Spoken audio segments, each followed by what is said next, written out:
The topic is Who is Muhammad?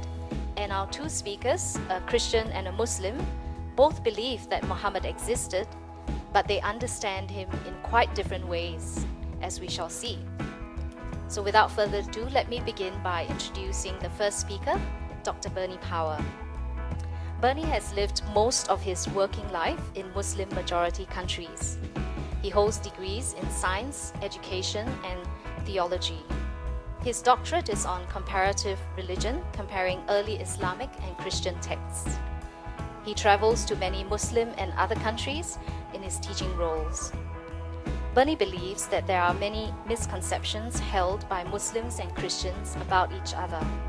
It is important that these misconceptions be understood and addressed.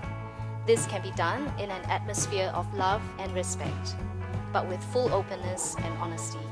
Bernie is dedicated to that vision. Before I start, the other day on Friday, Adnan gave me a coin as a gift, as a sign of friendship for here, and so I want to return a gift to him. I'm giving him a copy of my book. I'll tell you why I've given him this particular one later on, but it's very important.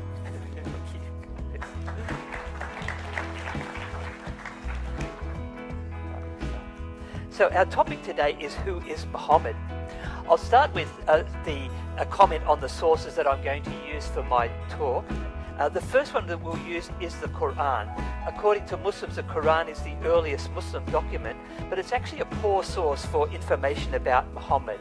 It lacks details, places, names, dates, contexts, anything about Muhammad's period. Muhammad, in fact, is named only 4 times in the whole of the Quran. The second, so we need to look elsewhere for details about Muhammad. The second source I'm going to use is the first full biography or seerah of Muhammad, which is written by a guy called Ibn Ishaq, who died 135 years after Muhammad, and it was edited by Ibn Hisham, who died 200 years after Muhammad. We don't have the copies of the original Ishaq's book, only Ibn Hisham's censored redaction of it. I'll be referring to the hadith compiled by al-Bukhari and Muslim, and these were written 220, 240 years after Muhammad died. And my fourth source is the Tabari's Tarikh, or history, and he died nearly 300 years after Muhammad. These are quite late sources from a historical perspective. They're the best ones that we have, but this isn't relating to the sources. I'm assuming that these documents are an accurate history of the life of Muhammad.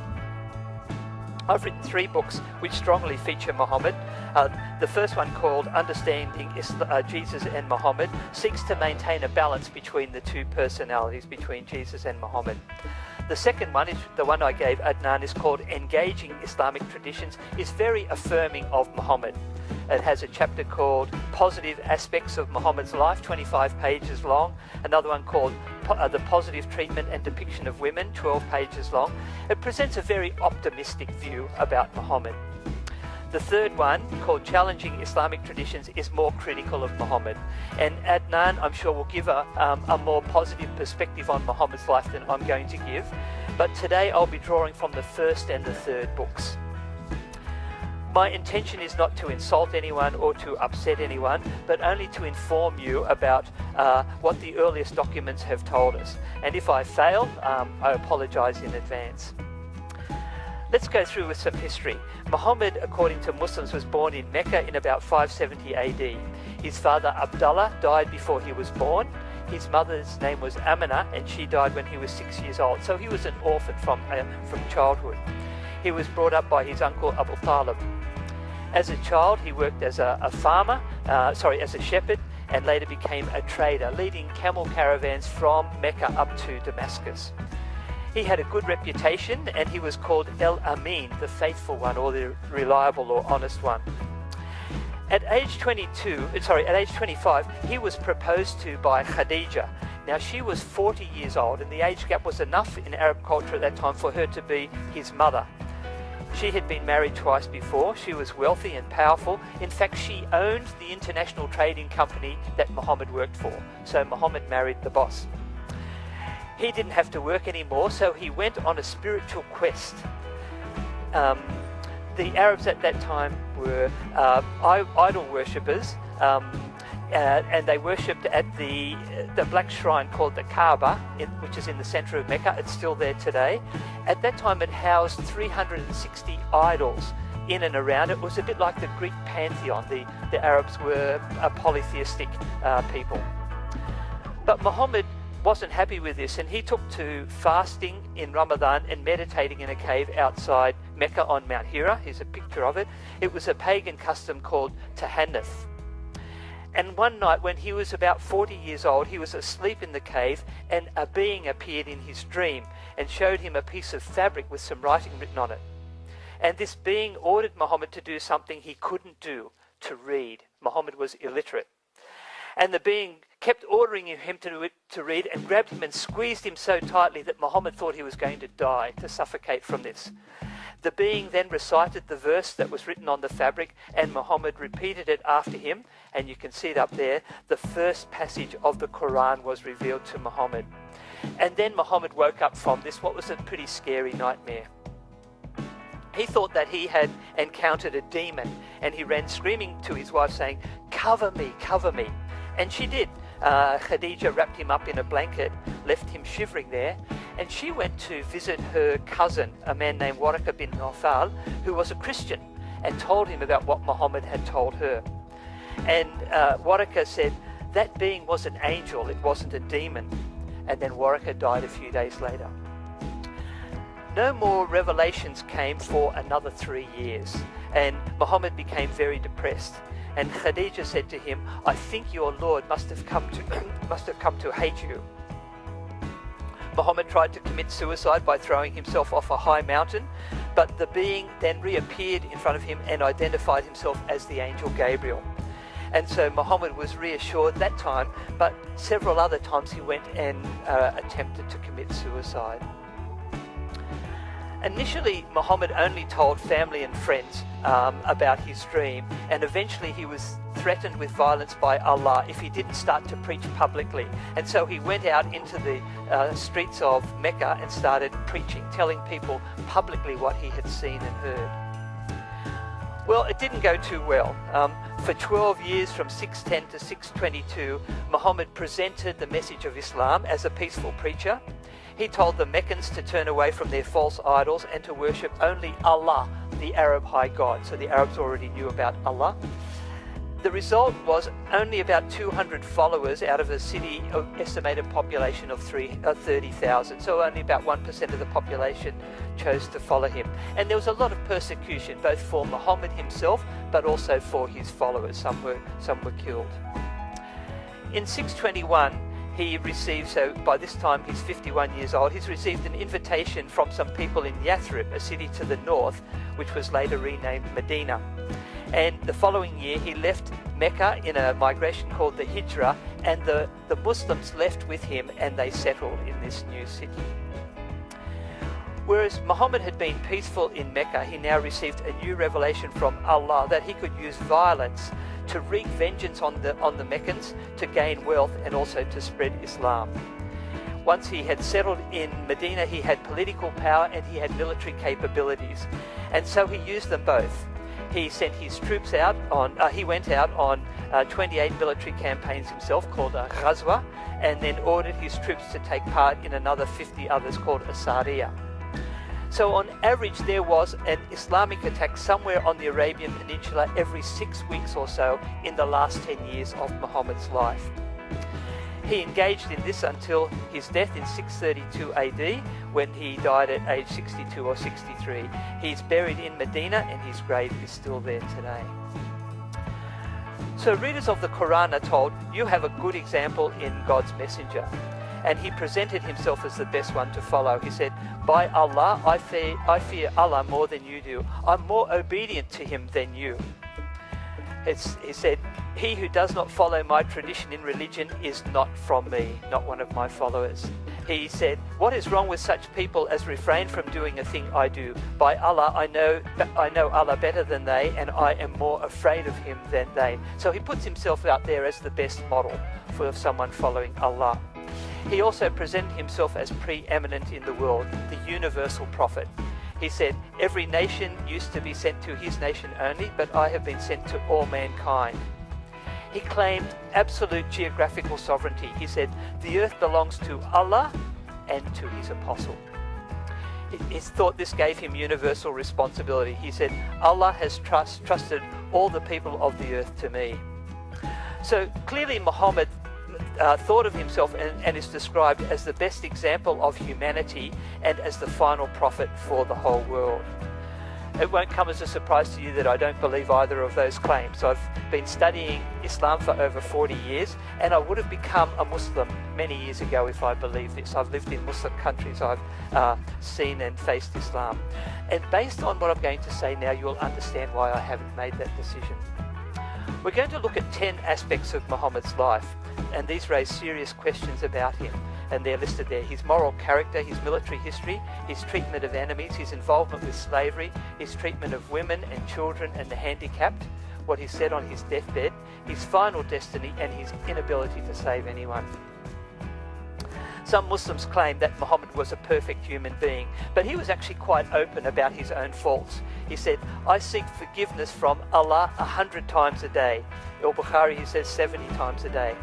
And he wasn't just being humble, because the Quran in the Quran, Allah tells him 5 times, seek forgiveness for your sin. So, istaghfar li dhanbika. It's your personal sin. And Muhammad responded by praying, Oh Allah, forgive me my sins, what that I did in the past or will do in the future, the things I did in secret or in public. So he has all the bases covered there. It's clear from these passages that Muhammad never was and never claimed to be sinless. He needed God's forgiveness just like you and I do. An imperfect person cannot be a perfect model for all humanity. And all of this information, by the way, we've got to stand up the back with the brochures on it. It's written up in my books, or you can get it from my website. Everything is referenced from the earliest Islamic sources. Muhammad lived in violent times as his troops attacked village after village, as I mentioned before. They pillaged the wealth, taking gold and silver and camels and sheep as booty. And here's a list of the military campaigns that Muhammad was, actually can't see it very well, that Muhammad was involved in, but there's sources for those. His followers killed and enslaved and mistreated many of those they captured. As an example, in the town of Khaybar, a Jewish man named Kanana bin Arabiya was the keeper of the town's treasure. And Muhammad gave orders about him, saying, torture him until you root out and extract what he has, that is, where the treasure is hidden. And so Zubair kindled a fire on Kanana's chest, twirling it with his fire stick until Kanana was near death. And then the messenger gave him to Maslama, who beheaded him. That night, Muhammad had sexual relations with Kanana's widow, Safiya, and he said, I have been made victorious through terror. So there's details there about Muhammad's sayings about jihad as well. When people tried to oppose Muhammad because of his violent actions and his claim to be a prophet, he often treated them badly. An example, Asma, the daughter of Marwan, was the mother of 5 small children. She had composed a poem against Muhammad, and he stood up in the mosque and said, who will rid me of Marwan's daughter? And Umayr bin Uday al-Khatami went to her house that night when she was asleep, and he removed the infant from her breast and stabbed her to death. And then he reported this to Muhammad, who said, you have helped Allah and his apostle. Asma was just one of many, and the list is there on the right-hand side, of people that Muhammad ordered to be killed for opposing him. There were many who were taken out by his death squads. All of this again recorded in Islamic sources. In Medina, for example, every Jew that was there when Muhammad arrived was either expelled, enslaved, or executed within 5 years of Muhammad arriving in the city. Slavery was widely practiced amongst the Arabs. The Quran taught that freeing slaves was a virtuous act, and Muhammad did free his slave Zayd bin Haritha and actually adopted him as a son, because Muhammad's sons had died as babies. He had no heir. And this was before Muhammad became a prophet. After he became a prophet at age 40, he continued to acquire slaves, up to 40 of them, and we have the names of them listed there. His men captured many more, and thousands were enslaved because of Muhammad. We see there he also sold slaves for other people, and he ordered some of his female slaves to be flogged. Child marriage was apparently acceptable in Muhammad's time, and he practiced it. In Medina, he took Aisha, the daughter of his best friend, and it said the Prophet married her when she was 6 years old, and he consummated this marriage when she was 9 years old. And again, we've got earliest sources and the most reliable sources giving attesting to those dates. And the question is a 54-year-old man having sexual relations with a 9-year-old girl a perfect model for humanity? Muhammad also married 10 other women, although some Muslim scholars give a higher figure, and he was involved in violence against them. One night, Aisha, who by this time was a teenager, he died when she was 18, went outside the house without his permission. And she reported that when she came back, he struck me on the chest, which caused me pain. He ordered that other women be killed. A man accused his wife of adultery to Muhammad, and Muhammad said to one of his followers, "Go to the wife of this man, and if she confesses, stone her to death." And then Unais went to that woman the next morning. She confessed, and Muhammad ordered her to be stoned to death. These are just samples. There's many more that I could have drawn for this. Although Muhammad could be brave in battle, at other times he lacked courage and compassion. He advised his followers to run away from a leper as one runs away from a lion. He married a Kindite woman named Asma bint Nu'man, but discovered on the wedding night that she was suffering from leprosy, so he divorced her immediately. A more compassionate response might have been to keep the wedding promise, for better, for worse, in sickness and in health, and to care for this unfortunate woman in his own household. He already had 10 other wives. In the Quran, Muhammad is rebuked by Allah for frowning at and turning away from a blind man, Abdullah bin Maktoum, who had come to him seeking spiritual guidance. Muhammad was more interested in attending to a wealthy and powerful man, and so he didn't always show compassion to the disabled. Muhammad died lying in the lap of his favourite wife Aisha, and at the last moment Muhammad said, "May Allah curse the Jews and the Christians, for they built places of worship at the graves of their prophets." This was just one of many instances of Muhammad cursing people, and I've got a whole list there. There's dozens of them that you can see. These are all reported by Sahih al-Bukhari. Unfortunately, this would seem to disqualify Muhammad from being an intercessor or mediator on the final judgment. Abu Darda reported, "The Messenger of Allah said, 'Peace and blessings be upon those who curse others will not be intercessors or witnesses on the day of resurrection.'" And some Muslims hold out the hope that Allah will intercede for them on the day of judgment, but based on Muhammad's actions and his own words, he's not qualified to do that. There was something else that Muhammad experienced on his deathbed which raised questions about him. There's a verse in the Quran which says, "And if Muhammad had forged a false saying against us, that is Allah, we would certainly have cut off his aorta, and you could not have stopped us or withheld us from punishing him." Some people think that this prophecy was fulfilled on Muhammad's deathbed. Aisha reported that he used to say, "Oh Aisha, I feel the pain caused by the food I ate at Khaybar, and at this time I feel as if my aorta is being cut from that poison." The poison was from a Jewish woman who gave that to him because he had killed her family. Whether you believe with this connection or not, it's clear that Muhammad had no certainty about where he would end up. He said, "I don't know what's going to happen to me or to you." The Q, by the way, stands for Quran. He said, "By Allah, even though I'm the apostle of Allah, I don't know what Allah will do to me nor to you." He said, "The good deeds of any person will not save anyone."